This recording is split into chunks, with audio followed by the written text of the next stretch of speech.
selesai.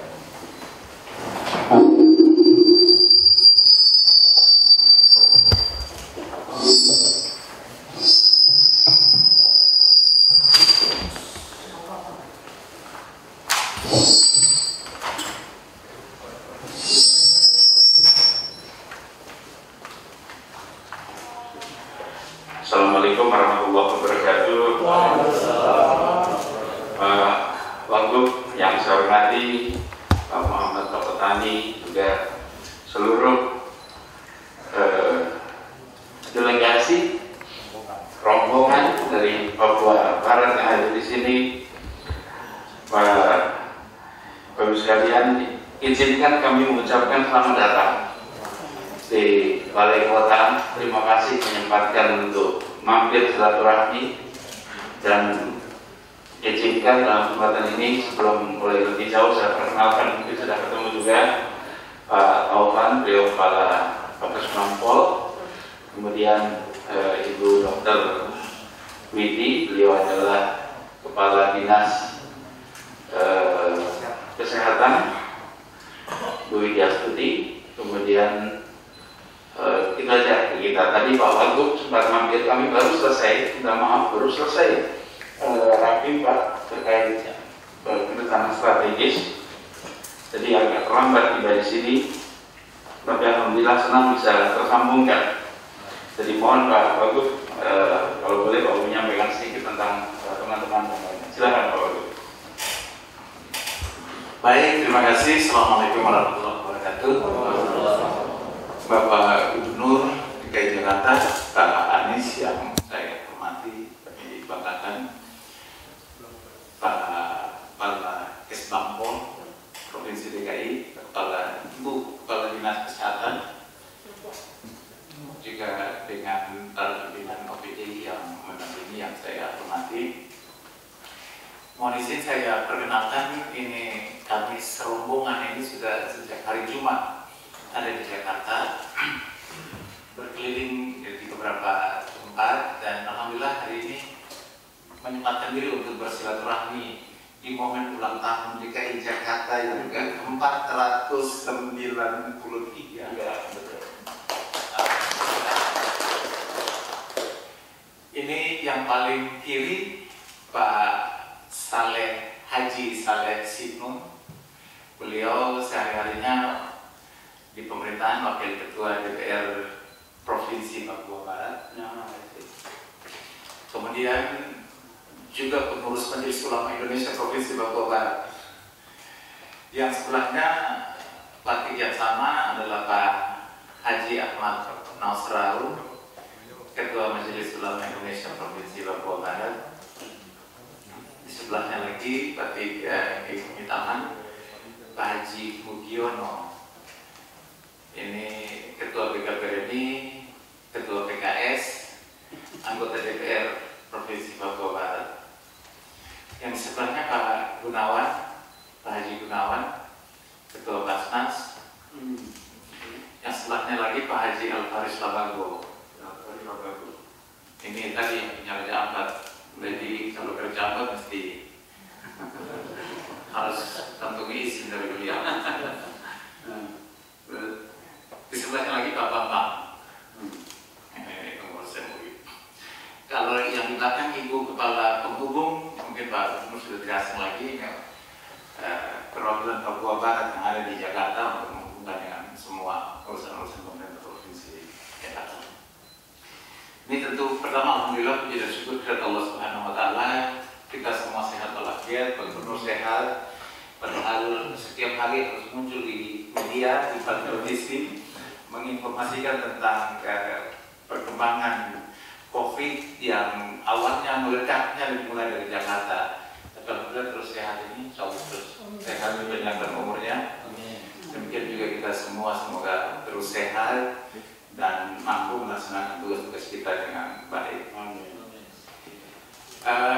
Kami sesungguhnya datang di Jakarta untuk ada urusan yang memang menjadi atau ditugaskan oleh Pak Gubernur dan sudah kami selesaikan sebetulnya tugas yang kami emban atau diminta oleh Pak Gubernur untuk ke Jakarta. Terakhir kemarin siang ya.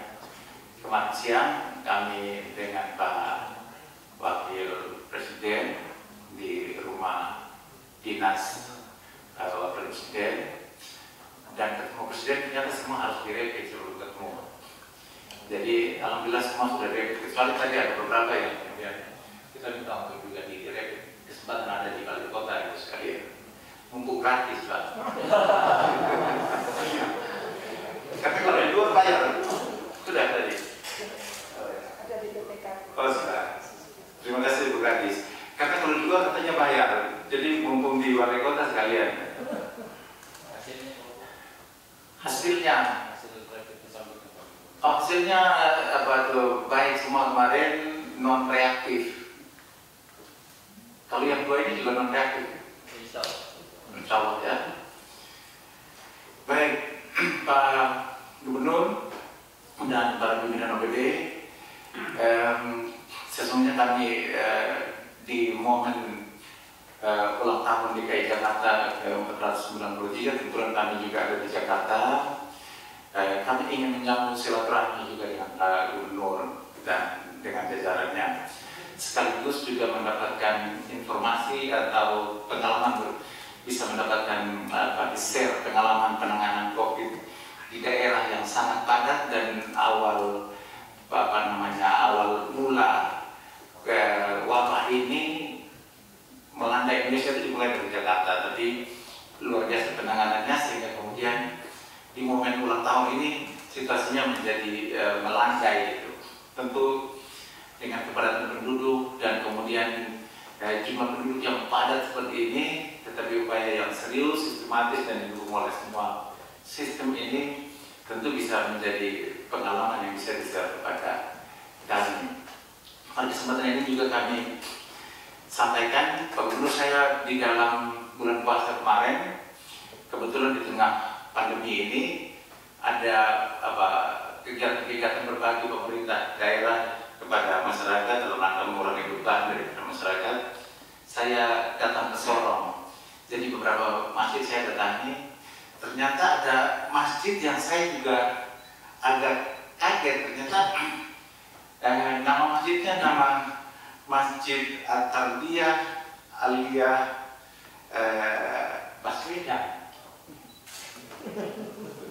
Ini jadi saya kemudian, ini masjid kok namanya, ternyata ibunya Pak Gubernur yang kemudian awal menginisiasi pembangunan masjid itu, kemudian meletakkan batu pertama, dan alhamdulillah kemudian itu sudah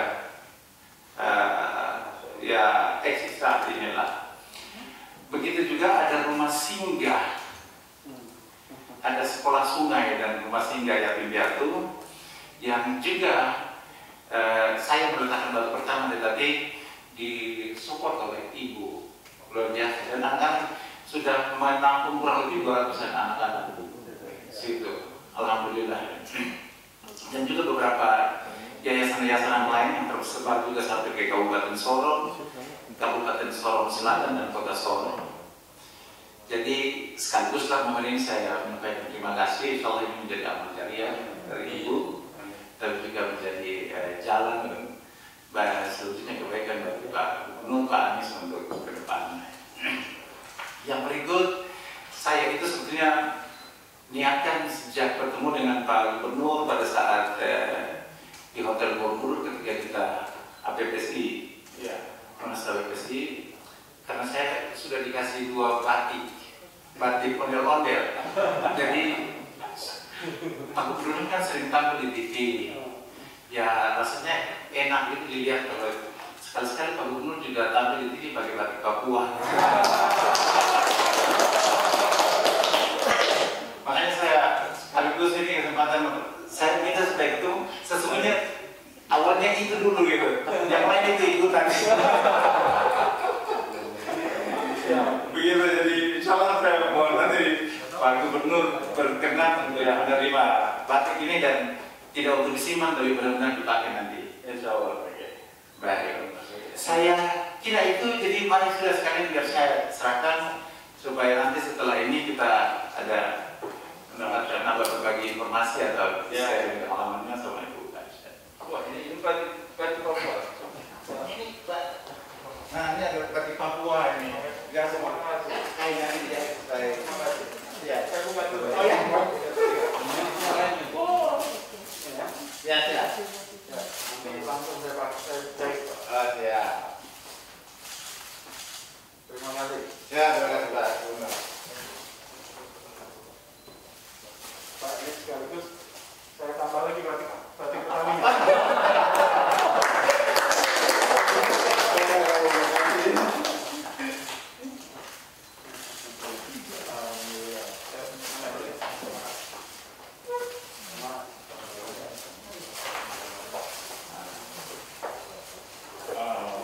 Jadi ini buat di ruangan Bapak. Ya, Tiap kali lihat Bapak ingat kita. Pak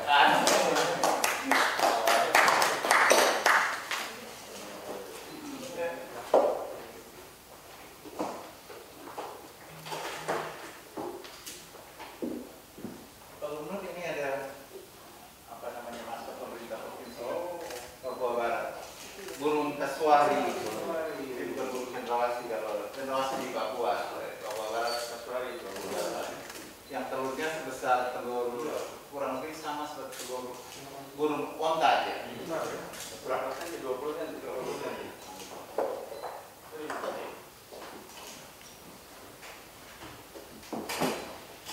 Baik, mungkin itu Pak Gubernur. Terima kasih sudah berkenan menerima kami tentang kesibukan Pak Gubernur yang luar biasa kami tahu. Oleh karena itu sekali lagi kami menyampaikan terima kasih. Dan ini sebenarnya kemarin saya berencana untuk sendiri, tapi begitu saya share dengan teman-teman ini, saya mau jumpa dengan Pak Gubernur. Ada yang wah semua kita semua harus itu. Ya sudah lah kalau itu. Bahkan saya punya mana ada lagi sopir. Sopir saya dong, bapak saya harus ikut, saya mau foto sama Pak Gubernur. Boleh, nanti kita coba tak boleh gitu. Ya. Oke. Ya. Baik, mungkin itu Pak Gubernur. Terima kasih. Assalamualaikum warahmatullahi wabarakatuh. Waalaikumsalam. Pak Wagub, terima kasih banyak. Jadi benar sekali, saya tidak ingat Pak, waktu itu saya berjanji pada Pak Wagub bahwa begitu kondisi memungkinkan saya akan ke Papua Barat. Bahkan saya sampaikan pada beliau, saya ini selama bertugas di Jakarta itu tidak memiliki alasan untuk pergi ke Papua, Pak. Iya, benar. Sulit sekali mencari alasan apa pergi ke Papua. Dulu ketika saya bertugas di kementerian, memang urusannya satu sektor, tapi Sabang Merauke, Pak. Tapi hanya urusan pendidikan. Kalau di sini seluruh sektor, tapi satu tempat, nggak bisa kemana-mana. Ya di sini saja, Pak. Lalu beliau sampaikan dengan ada tugas di APBSI, kalau ada acara-acara antar provinsi malah saya bisa hadir. Begitulah manusia merencanakan. Tidak pernah kita membayangkan muncul COVID, kan Pak? Jadi kita merencanakan ternyata ada wabah COVID dan akhirnya belum sempat. Ini insya Allah suatu saat kita lakukan.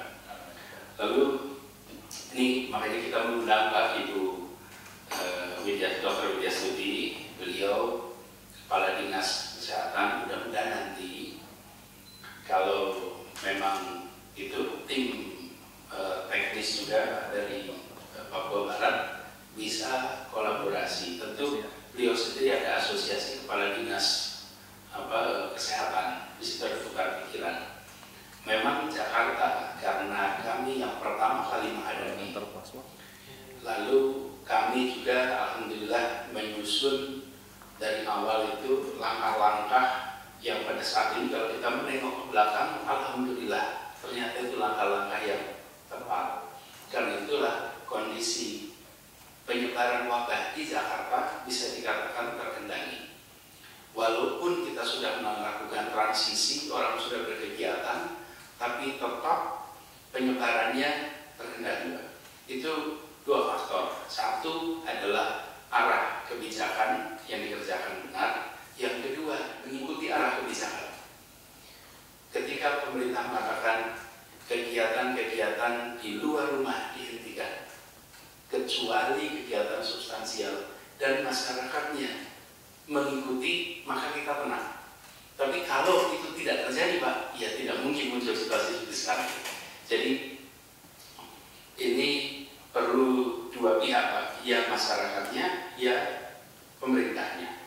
Tapi memang benar, prinsip utamanya adalah pencegahan penularan. Itu yang seringkali kelewatan Pak, yang difokuskan pengobatan yang sakit, nah itu salah Pak. Kenapa? Karena penularannya itu akan bisa terjadi walaupun tidak terjadi gejala. Karena itu kalau fokusnya pada penyembuhan kurang tepat. Fokusnya harus pada pencegahan penularan. Nah ini nanti Pak bisa dibahas lebih jauh. Tapi saya ingin sampaikan terima kasih Pak waktu karena lengkap ini dari DPRD, MUI, Basnas, kemudian bahkan sampai Ikatan TI Papua lengkap. Dan tadi Bapak sebut memang benar Pak, itu yang menyambungkan juga Bung Safrudin Sambenama. Jadi saya sempat ke Sorong Pak ketika pembangunan masjid di sana dan sekolah. Jadi memang ada pada masa krisis dulu Pak, kalau saya cerita sedikit, pada masa krisis 98 ada sebagian dari mahasiswa Papua yang bersekolah di Universitas Patimura. Lalu di Ambon terjadi kerusuhan, universitasnya tutup. Lalu pemerintah mengambil kebijakan semua mahasiswa di Universitas Patimura dikirim ke PTN di seluruh Indonesia. Nah, sebagian dikirim ke Jogja, masuk di Gajah Mada. Nah, rumah kami di Jogja itu hanya 500 meter dari kampus. Jadi seluruh wilayah tempat kami tinggal itu kos-kosan, Pak. Kos-kosan. Nah, satu sore ayah kami datang ke masjid di dekat rumah, ketemu anak-anak pada tiduran di masjid itu. Tanya, kamu dari mana? Saya tanya, mereka cerita kami ini mahasiswa yang dari Patimura. Nah, begitulah ceritanya, lalu ada panjang. Tapi sebelum urutan itu terjadi Pak, sebetulnya kejadian ini saya di kampus Paramadina kira-kira 2007 Pak, 2007-2008. Kedatangan sekitar 10 orang rombongan anak-anak muda dari Papua Barat. Lalu Satpam memberitahukan di dalam bahwa ada yang datang, katanya adiknya Pak Rektor. Itulah adik saya dari Papua, baru dengar saya Pak. Setahu saya nggak punya adik tinggal di Papua. Tapi dia bilang katanya adiknya Pak Rektor, jadi diaturlah masuk ke dalam. Lalu ujian itu Pak, Safrudin Sambenama. Terus dia menceritakan peristiwa bahwa pada waktu itu bertemu di masjid, lalu oleh ayah saya diajak panjang, akhirnya dibantu dengan segala macam. Ibu saya itu hobinya ngurus beasiswa, jadi anak-anak itu kemudian pada dapat beasiswa sampai akhirnya selesai sekolah. Nah, mereka itulah yang kemudian membuat kegiatan di Papua dan menggunakan nama ibu saya. Jadi mereka yang membangun, jadi bukan ibu membuat, mereka karena mereka selalu merasa seperti anaknya. Jadi kalau itu menempatkan saya juga sebagai kakak. Nah, jadi ketika saya bilang saya baru tahu gitu, saya cek pada ibu juga bilang iya, itu ketika kejadian saya di Amerika Pak. Karena sekitar tahun 2000-an saya lagi di Amerika. Jadi sejak itulah kemudian saya jadi bolak-balik di Sorong. Ada program situ, mudah-mudahan program itu jalan terus.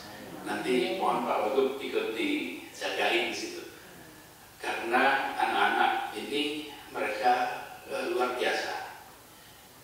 Tahun 2000-an mereka tidak ada apa-apa. Bahkan pada saat mereka tinggal di Jogja, tempat tinggal pun minim, biaya hidup pun tidak ada.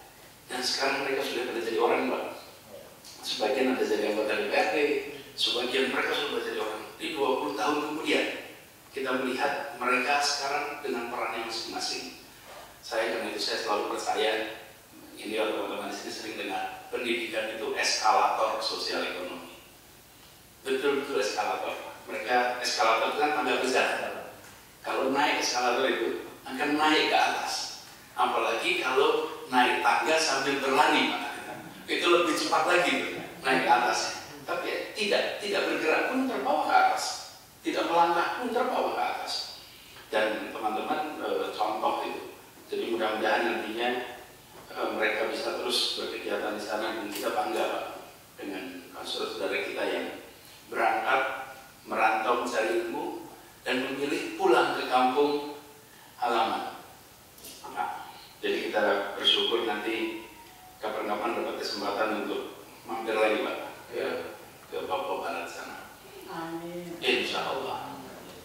Nah, terkait dengan beberapa kegiatan mungkin nanti bisa kita obrolkan langsung ya, Bapak, dengan Bu Kadis, beberapa hal yang terkait teknis, supaya nanti bisa komunikasi langsung. Kami di Jakarta ini pengendalian COVID-nya,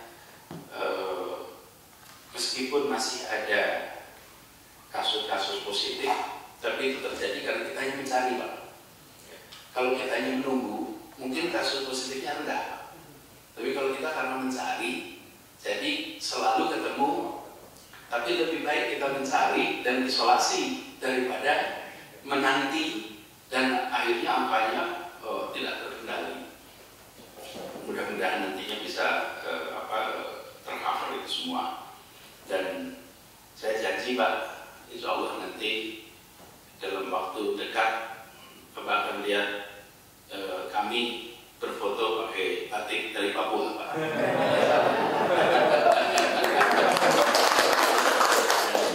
Iya, Pak, terima kasih. Nanti batik ini pakai. Memang dan sekarang ini, Pak, yang pakai batik bukan hanya kemeja, Pak, tapi masker juga. Ini kan maskernya juga batik juga sekarang, Pak. Jadi masker itu ada yang pakai batik, ada yang pakai apa. Tapi memang kita mulai menggunakan masker-masker. Dan ini produksi UMKM menggunakan batik sisa jahitan, Pak. Jadi potongan-potongan di penjahit itulah yang berubah menjadi masker. Ini kemarin kita memproduksi masker 22 juta untuk dibagikan kepada seluruh penduduk. Jadi satu orang dapat 2 masker. Sesudah semua orang dapat masker, lalu diberikan denda bila tidak pakai masker. Jadi didenda 250.000, Pak, kalau nggak pakai masker. Tapi kalau pakai masker, ongkosnya murah dan kita bagi dulu. Jadi kami itu tidak menerapkan dendanya sampai 22 juta masker terbagi, supaya tidak ada rakyat yang bisa bilang kami tidak bisa beli masker karena sudah dibagikan gratis, yang gratis. Jadi begitu, Pak Wagub. Terima kasih sekali. Nanti kalau boleh kita foto sama-sama dulu, Pak, nanti. Jadi biar monggo kalau Pak Ketua MUI silakan, Pak.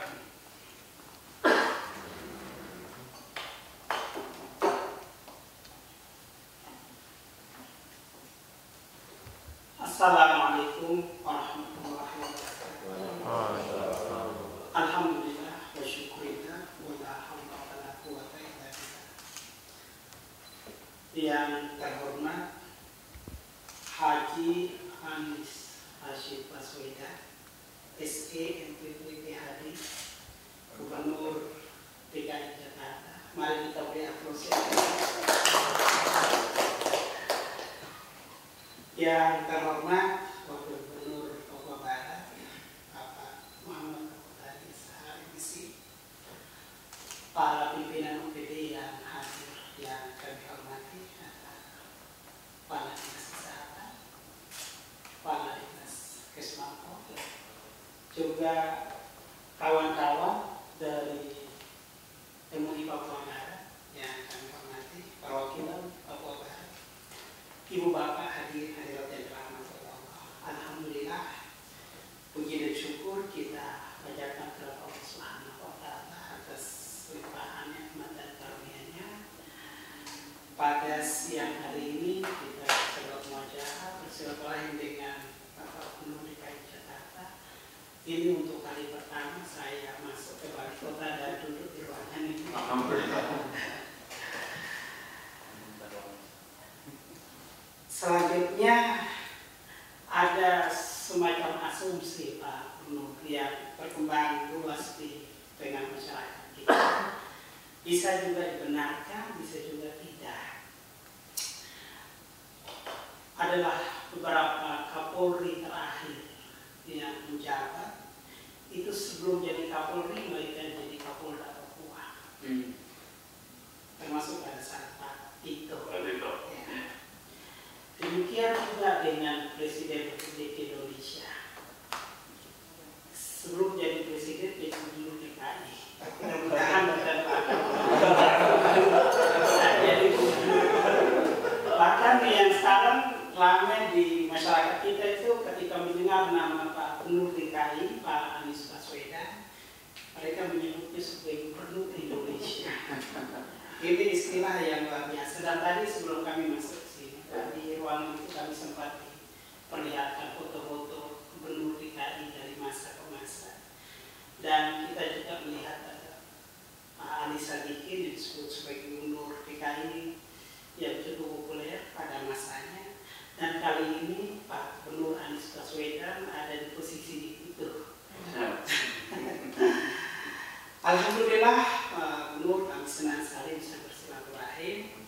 Kami datang ke sini sebagaimana disampaikan Pak Wakil, bertemu dengan Pak Wapres dalam rangka untuk mengundang beliau untuk meresmikan kantor MUI Provinsi Papua Barat yang baru dibangun oleh Pak Gubernur dan Pak Wagub, dan itu termasuk kantor MUI yang termegah di Indonesia. Kami mendengar laporan juga dari Ketua MUI DKI Jakarta bahwa Pak Gubernur perhatiannya luar biasa untuk MUI DKI Jakarta. Mari kita beri aplaus. Dan sebagaimana tadi juga disampaikan oleh Pak Wagub tentang apa yang sudah dilakukan oleh Ibu, kita doakan semoga itu menjadi amal jariah di sisi Allah Subhanahu wa Ta'ala. Dan karena itu Pak Gubernur, kami berharap tidak hanya tadi di Kota Sorong, Kabupaten Sorong dan Sorong Selatan.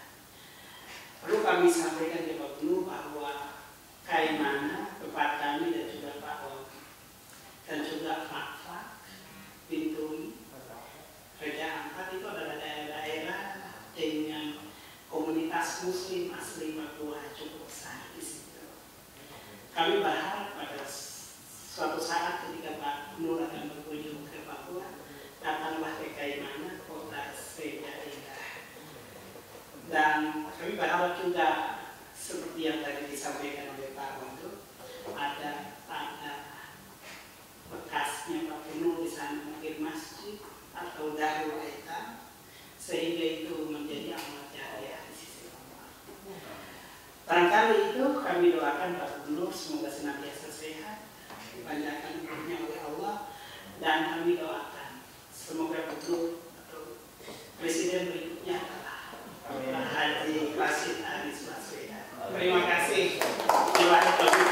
Assalamualaikum warahmatullahi wabarakatuh.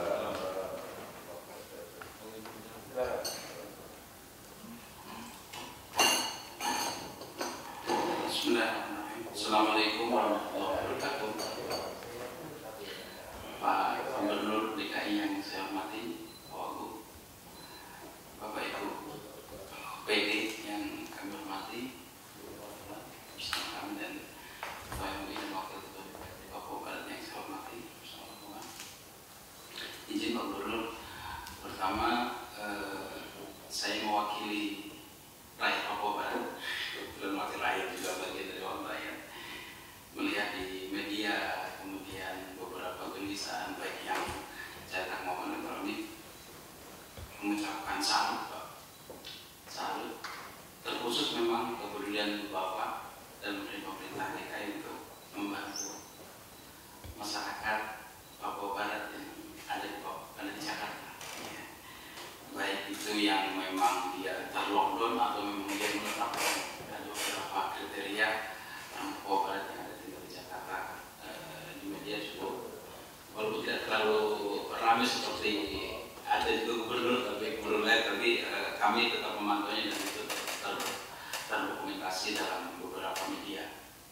Ucapan terima kasih yang sangat luar biasa.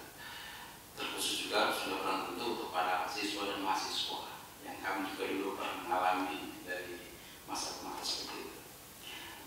Kemudian yang berikutnya kami nanti kalau secara teknis kalau terkait dengan COVID, seorang itu mungkin bukan bidang kami juga, tapi belajar sedikit dari Bu Kepala Dinas, nanti tidak ada salahnya untuk kami juga sampaikan kepada mitra kami yang di sana, Kepala Dinas Kesehatan, termasuk mitra-mitra kami yang hari ini berjibaku untuk kemudian menangani pasien ya.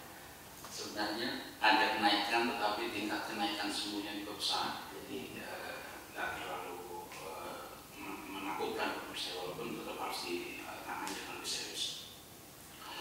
Yang berikutnya Pak Gubernur, kalau tadi Pak Ketua MUI menyampaikan doa, kalau menurut saya dari tadi mengaminkan. Hanya memang saya sendiri tidak terlalu berani terlalu vulgar. Menurut aku pasti nanti akan diseksi kalau kita ini orang politik ya. Hanya saya ingin cerita satu saja Pak Gubernur. Saya memang pernah berfoto berdua dengan beliau, walaupun nggak tahu beliau atau tidak, waktu beliau hadir di salah satu acara kami di Depok. Beliau keynote speaker di kantor bukan kantor hotel Bumi Kar. Nah itu sudah berubah. Saya pernah itu. Nah itu. Saya waktu itu seingat saya belum dilantik kalau salah ya, atau sudah cium Pak. Tetapi yang menjadi ingat ini sebenarnya pengalaman pribadi Pak Gubernur. Saya jadi ingat dengan Ketua MUI tadi, doa itu memang luar biasa. Jadi saat itu saya ini kisah ini mungkin jadi inspirasi buat saya dan buat yang lainnya. Tahun 2017 bulan Maret saya itu lagi umroh. Kebetulan saya menunggu teman di depan toilet. Saya ketemu dengan orang dari Malaysia. Kami sebenarnya tidak tahu bahasa apa ini, tapi ternyata bahasa Melayu itu mirip-mirip bahasa Indonesia. Gitu. Bahasa Inggris juga bisa tuh apa-apa. Akhirnya kita bicara diskusi. Nah saat itu ada beberapa hal yang disampaikan, termasuk belum nama beliau. Saya kaget juga ini orang Malaysia mengenal Pak Anies gitu. Nah saat itu memang belum ini sedang menuju putaran kedua. Bulan Maret saya masuk. Kebetulan kita punya travel itu pusat di Jakarta dan pembimbingnya itu selalu tiga ini maksudnya apa? Dari awal saya belum tahu gitu ya. Pokoknya udah tolong doakan untuk yang bertiga. Dan saat itu kami beberapa teman saya mungkin tidak terlalu, hanya memang sempat terharu saja. Jadi di depan Mulfazam kami doanya apa yang kita berdoa, kita nggak kenal orangnya, tapi kan ada dorongan yang cukup kuat dari beberapa orang yang berdoa saja. Cuma ingin menyampaikan bahwa banyak hal yang disampaikan Pak Gubernur sangat menginspirasi. Terkhusus di saat Bapak sebelum menjadi Menteri ada program pendidikan pelosok daerah, namanya apa itu? Desa Mengajar ya. Itu untuk kami di Indonesia Timur. Saya asli juga Pak, maaf saya lahir di Jogja, di Gunung Kidul, di tempat lain saya, tapi orang tua ikut transmigrasi tahun 83. Saya waktu masih usia 5 tahun belum tahu Jogja. Kalau bisa ditanya Jogja saya nggak tahu Pak, tapi kalau disuruh ke sana ya Pak, kalau bisa tidak tahu kondisi. Tapi kemudian saya sudah besar dan kemudian dari kecil sampai kuliah di Papua. Kalau kemudian memang saya tidak termasuk orang Papua ya, karena itu ada kriteria orang Papua. Tetapi kalau disuruh pulang nggak ada lagi tangan saya di Jawa gitu. Semua di Papua, bahkan orang tua saya meninggal dua-duanya sudah dikuburkan di tanah Papua. Gitu. Jadi kalau kemudian, tetapi alhamdulillah karena tadi itu Pak Gubernur menyampaikan eskalator yang tidak akan berhenti, sekalipun kita hanya berhenti saja itu akan naik. Apalagi kalau kita itu ada istilah, dulu ada ketua-ketua sebenarnya penginjil ya. Barang siapa yang bekerja di tanah Papua dengan jujur, gitu katanya akan mendapatkan tanda heran satu dan lain-lain. Itu bahasa saya sebenarnya ingin menyemangati bahwa dimanapun kita berada, profesi apapun kita, kalau kita bekerja baik dan jujur, insya Allah pasti Allah akan memberikan kemudahan. Sebenarnya bagian dari doa dan harapan. Tidak terlalu vulgar, tapi tersirat mananya. Ke depan beliau maksudnya harapan. Gubernur bisa, lebih dari itu juga insya Allah akan beri kemudahan. Saya ingin itu Pak, terima kasih sekali lagi telah memberikan perhatian yang cukup besar kepada Assalamualaikum warahmatullahi wabarakatuh. Mungkin setelahnya Pak Gubernur ada sana. Jadi karena nanti kita masih yakin setelah kalau bersama yang gubernur. Oleh karena itu mungkin kita ini biar setelah nanti kita diskusi. Kebetulan ya kita semua ini punya kepedulian. Kebetulan kemarin Papua Barat itu klaster utama penyebarannya dari Goa terbesar. Oleh karena itu kemarin di bulan Ramadan misalnya masjidnya kami minta supaya benar-benar sudah ditutup. Ya kita juga menghadapi amukan dari umat. Tapi ya untuk kebaikan semua, untuk kebaikan yang lebih besar, untuk maslahat, maka kita pasang badan saja sebelum sementara kita tutupi. Nah, kami ini sudah yang pasang badan di depan, dimaki-maki, dihujat-hujat. Nah, bahkan juga akhirnya mereka sadar bahwa benar juga itu apa yang langkah yang diambil oleh Pemusya UI, Dewan Masjid, kemudian Komnas Islam. Mungkin itu ya. Terima kasih Pak Gubernur. Tentu Pak Gubernur punya banyak kesibukan, oleh karena sekali lagi terima kasih. Mungkin setelah kita foto bersama. Boleh. Terima kasih Pak Wagub. Jadi ini saya sampaikan juga di sini betapa kita ini selama bertugas kita semua seringkali bertemu dengan masalah yang tidak pernah diduga sebelumnya. Tapi juga alhamdulillah tadi bukakan itu solusi yang tidak pernah terduga sebelumnya dengan cara-cara yang tidak pernah terpikirkan juga.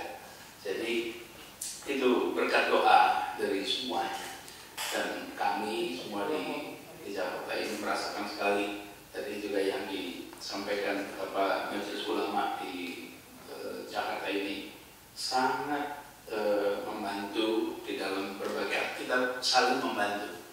Kami yang memfasilitasi, mereka yang memfasilitasi. Bapak Ibu sekalian, di Jakarta ini ketika kita meminta masyarakat berada di rumah,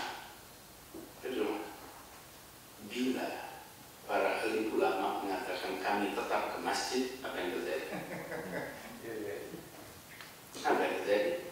Bila para ahli ulama mengatakan kami tetap di masjid, selesailah. Nah mungkin. Tapi begitu para ahli ulama mengatakan bahwa masjid tutup dulu sampai wabah ini selesai, maka selesailah semuanya. Dan ini terjadi di Jakarta. Kenapa Majelis Ulama, Dewan Masjid satu garis? Menjelang Idul Fitri, saya membuat vikon dengan para ulama senior. Itu ya 10 harian ya, yang 10 hari sebelum Lebaran. Jadi kami waktu itu Pak Wagub khawatir nanti Lebaran orang semua keluar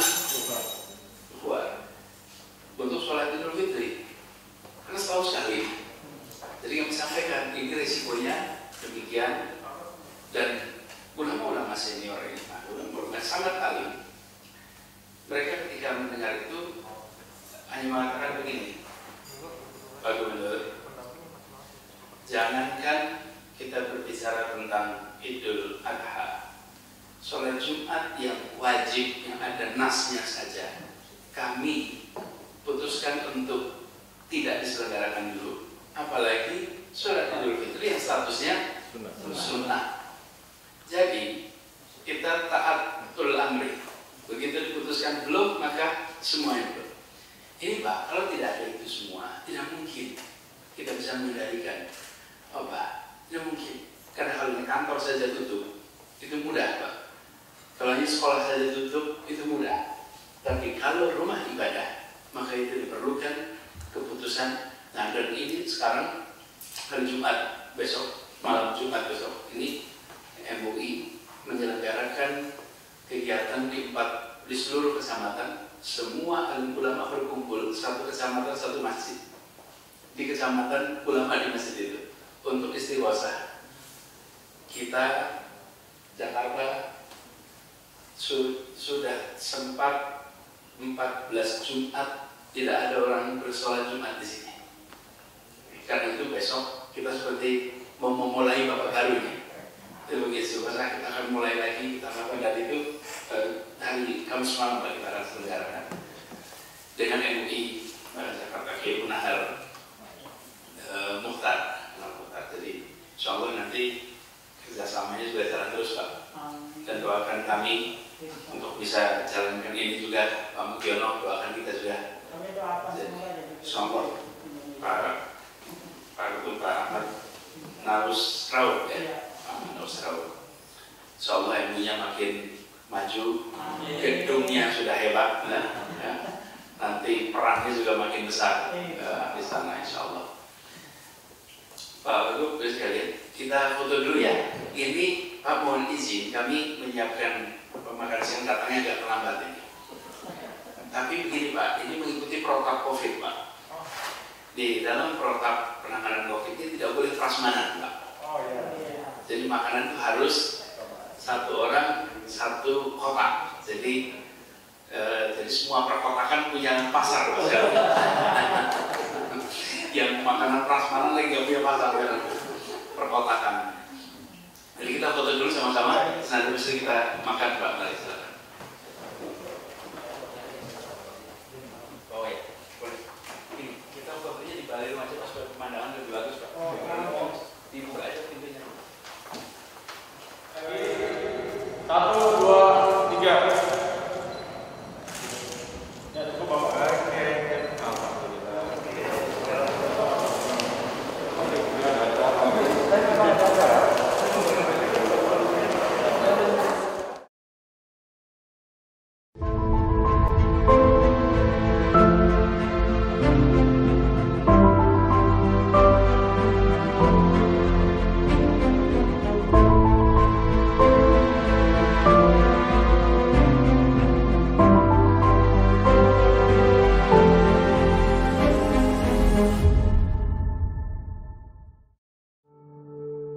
Untuk mereka yang telah berjuang dan berkorban demi kesehatan kita semua, terima kasih. Puskesmas turut berperan besar dalam menangani COVID-19 di ibu kota.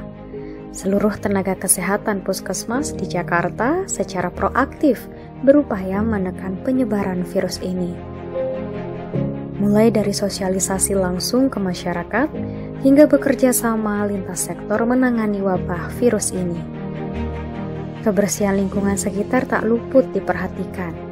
Mereka terjun langsung melacak kontak kasus positif COVID-19 di masyarakat. Melayani tanpa mengenal lelah. Satu persatu pemeriksaan mereka lakukan, menyampingkan kemungkinan besar tertular. Penghargaan tertinggi untuk mereka sebagai pertahanan terakhir. Apresiasi terbaik bagi Anda yang tetap di rumah aja sebagai garda terdepan. Bersama bantu para tenaga kesehatan agar semua perjuangan dan pengorbanan kita semua tidak sia-sia.